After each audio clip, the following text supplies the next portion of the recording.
ആവശ്യക്കാരെ കണ്ടെത്തി സഹായിക്കുന്നവരാണ് യഥാർത്ഥ സമരക്കാരനെന്ന് മന്ത്രി Sunny Joseph. This news is brought to you by ഇനി സംശുദ്ധമായ സ്വർണം ചെറുപുഴയിൽ. ആവശ്യക്കാരെ കണ്ടെത്തി സഹായിക്കുന്നവരാണ് യഥാർത്ഥ സമരക്കാരനെന്ന് മന്ത്രി Sunny Joseph. തലവിൽ good Samaritan rehabilitation and training സെന്ററിന്റെ 2ാം വാർഷികാഘോഷം തലവിൽ GSRTC ഹാളിൽ ഉദ്ഘാടനം ചെയ്ത് പ്രസംഗിക്കുകയായിരുന്നു മന്ത്രി. കണ്ടുപിടിക്കേണ്ട മഹനീയമായ ഒരു സന്നദ്ധ സേവന പ്രവർത്തനമാണ് ഇവിടെ നടക്കുന്നത് എന്ന് മനസ്സിലാക്കുന്നു. അതിന് അച്ഛന്മാർക്കും ഇവിടെയുള്ള ടീം അംഗങ്ങൾക്കും പ്രത്യേകമായ നന്ദിയും അഭിനന്ദനങ്ങളും ഞാൻ അറിയിക്കുന്നു. ഒരു ഇരിട്ടിയിലെ ദൂരെയുള്ള എന്റെ വീട്ടിൽ വന്ന് ഈ കാര്യങ്ങൾ അച്ഛന്മാരെ വിശദീകരിച്ചപ്പോൾ അത് വിശ്വസിക്കാൻ എനിക്ക് തോന്നി.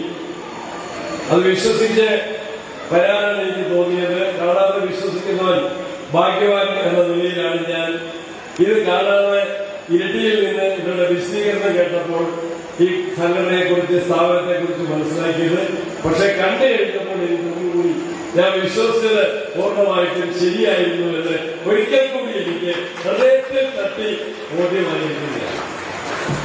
ആരാണ് നിന്റെ അയൽക്കാരൻ, നല്ല അയൽക്കാരൻ എന്ന് യേശുക്രിസ്തുവിനോട് ചോദിച്ചപ്പോൾ ക്രിസ്തു പറഞ്ഞ ആ ഉപമയുണ്ടല്ലോ, എല്ലാവർക്കും അറിയാവുന്നതാണ്. ക്രിസ്തുമത വിശ്വാസികൾക്ക് മാത്രമല്ല എല്ലാവർക്കും അറിയാം. ആ ഉപമയുടെ പൊരുൾ, അതിന്റെ അർത്ഥതലങ്ങൾ എല്ലാവർക്കും അറിയാം.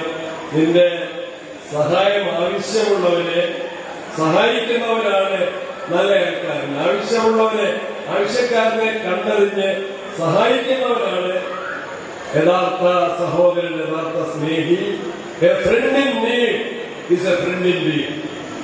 ആവശ്യത്തിൽ സഹായിക്കുന്ന സഹോദരനാണ്, സുഹൃത്താണ് യഥാർത്ഥ സഹായി.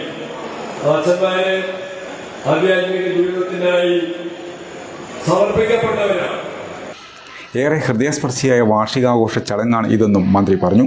ചടങ്ങിൽ TK Govindan master MLA good Samaritan palliative care യൂണിറ്റിന്റെയും സ്വാന്തനം പാലിയേറ്റീവ് മെഡിക്കൽ ഉപകരണങ്ങളുടെയും ഉദ്ഘാടനം നിർവഹിച്ചു. ഗവൺമെന്റ് ചെയ്യേണ്ട ഒരുപാട് കാര്യങ്ങൾ സന്നദ്ധ പ്രവർത്തനം, പ്രത്യേകിച്ച് നമ്മുടെ അച്ഛന്മാർ നടത്തുന്നത് മറ്റാർക്കും രാഷ്ട്രീയക്കാർക്ക് കഴിയാതെ. അതാണ് ബഹുമാനപ്പെട്ട അച്ഛന്മാർ പള്ളി, അതുപോലെ വിഭാഗങ്ങളും വീടുകളിലൊക്കെ തന്നെ ഇത്തരത്തിലുള്ള പ്രവർത്തനങ്ങൾ ഏറ്റെടുക്കുന്നത്. ഞാൻ മനസ്സുകാര്യങ്ങളെ ഇല്ലാതെ ഇരുത്തിക്കൊണ്ട് പറഞ്ഞു എന്ന് പറയുന്നത് എനിക്ക് തോന്നിപ്പോയിട്ടില്ല. യഥാർത്ഥത്തിൽ ഈശ്വരൻ എന്നുണ്ടെങ്കിൽ അത് ഇവരൊക്കെ തന്നെയാണ്. ഈ സേവനം നിർവഹിക്കുന്ന ഇവരാണ് യഥാർത്ഥത്തിൽ ഈശ്വരൻ എന്നുള്ളത്. ഒപ്പം GSRTC സന്നദ്ധ പ്രവർത്തക കൂട്ടായ്മയുടെ ഉദ്ഘാടനവും ഒപ്പം കൂട്ടായ്മയുടെ ലോഗോ പ്രകാശനവും വിവിധ മേഖലകളിൽ സേവനം ചെയ്യുന്നവരെയും MLA ആദരിച്ചു. വിവിധ അപകടങ്ങൾ, സ്ട്രോക്ക്, നട്ടലിന് പരിക്ക്, മറ്റ് ശാരീരിക വെല്ലുവിളികൾ എന്നിവ നേരിടുന്നവർക്ക് സൗജന്യ പുനരധിവാസം, ഫിസിയോതെറാപ്പി, തൊഴിൽ പരിശീലനം, പരിചരണം, ആത്മവിശ്വാസം എന്നിവ നൽകി പൊതുജീവിതത്തിലേക്ക് കൈപിടിച്ചുയർത്തുന്ന സ്നേഹ സേവന കേന്ദ്രമാണ് GSRTC. CST fathers saint Thomas province കോഴിക്കോടിൻ്റെ provincial superior father Johnson Varakaparambil CST, Marygiri forane വികാരി father Mathew Valavanal, Taliparamba block panchayat president Jaseesh G Vattakkad, Chapparappuzha gramapanchayat president Saji Othara, ജില്ലാ പഞ്ചായത്ത് ആരോഗ്യ വിദ്യാഭ്യാസ standing committee chairman P Raveendran, GSRTC director father Binu Paimpalil CST, MP Gopi, Binya Saneesh, Alphia Salam, Joji Anithottam എന്നീ പഞ്ചായത്ത് അംഗങ്ങളും ടോമി കുരിശുമൂട്ടിൽ, മമ്മു കായക്കുൽ, കാപ്പാടൻ ജനാർദ്ദനൻ, ഒപ്പം കൂട്ടായ്മ president KJ Tomy, secretary Johny Paulose എന്നിവർ പ്രസംഗിച്ചു. 2024 ഓഗസ്റ്റ് 15-ാം തീയതിയാണ് ഔദ്യോഗികമായിട്ട് 9 അംഗങ്ങളെ ഉൾപ്പെടുത്തി നമ്മുടെ GSRTC ഔദ്യോഗികമായി ഈ തലവിൽ അൽഫോൻസാന എന്ന സ്ഥലത്ത് ആരംഭിക്കുന്നത്.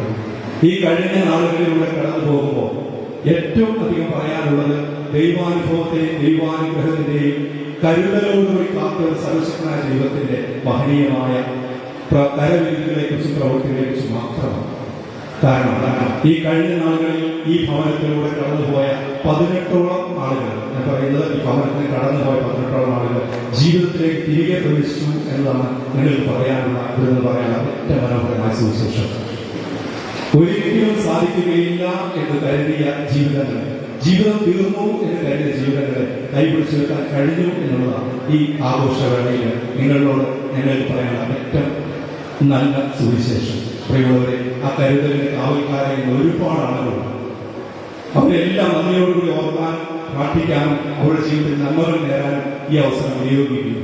അതോടൊപ്പം തന്നെ എന്തുകൊണ്ട് ഇങ്ങനെ ഒരു ആഘോഷം ഒരു കാരുണ്യ ഭവനത്തിൽ നടത്തുന്നു എന്നുള്ളതാണ്. പ്രിയമുള്ളവരെ, ഒരു സമൂഹത്തിന്റെ പിന്തുണയില്ലാതെ, ഒരു സമൂഹം ഒപ്പം നിൽക്കാതെ ഒരു കാരുണ്യ പ്രവൃത്തിയും ഒരാൾക്കും ചെയ്യാനായിട്ട് സാധിക്കില്ല. കാരുണ്യ പ്രവൃത്തി ഒരാളുടെ രണ്ടാളുടെ ഒരു സഭയുടെ കുത്തകയാണ് ഞാൻ കരുതുന്നില്ല. മറിച്ച് കാരുണ്യം ചെയ്യുക, നന്മ ചെയ്യുക എന്നുള്ളത് നമ്മുടെ ഓരോരുത്തരുടെയും ഉത്തരവാദിത്വവും കടമയുമാണ്. മനുഷ്യനാണെങ്കിൽ നിന്റെ ജീവിതത്തിൽ നിന്റെ സഹോദരൻ നന്മ ചെയ്യാൻ നിനക്ക് കഴിഞ്ഞില്ലായെങ്കിൽ നീ മനുഷ്യൻ എന്ന പേര് പറഞ്ഞല്ല. ഉദ്ഘാടനത്തോടനുബന്ധിച്ച് വിവിധ കലാപരിപാടികളും നടന്നു. തുടർന്ന് ഒപ്പം കൂട്ടായ്മയുടെ നേതൃത്വത്തിൽ സ്നേഹവിരുന്നും നൽകി.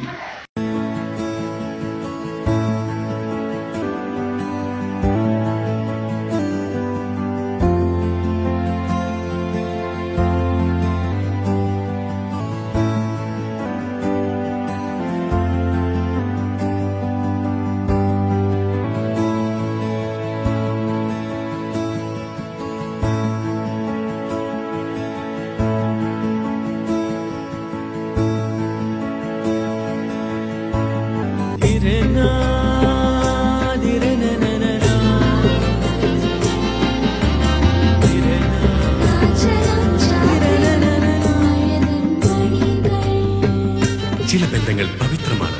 കണ്ണും നിറയും, മനസ്സും നിറയും. സ്വന്തം ജോസ്കോ ജ്വല്ലേഴ്സ്. ഇനി സംശുദ്ധമായ സ്വർണം ചെറുപുഴയിൽ.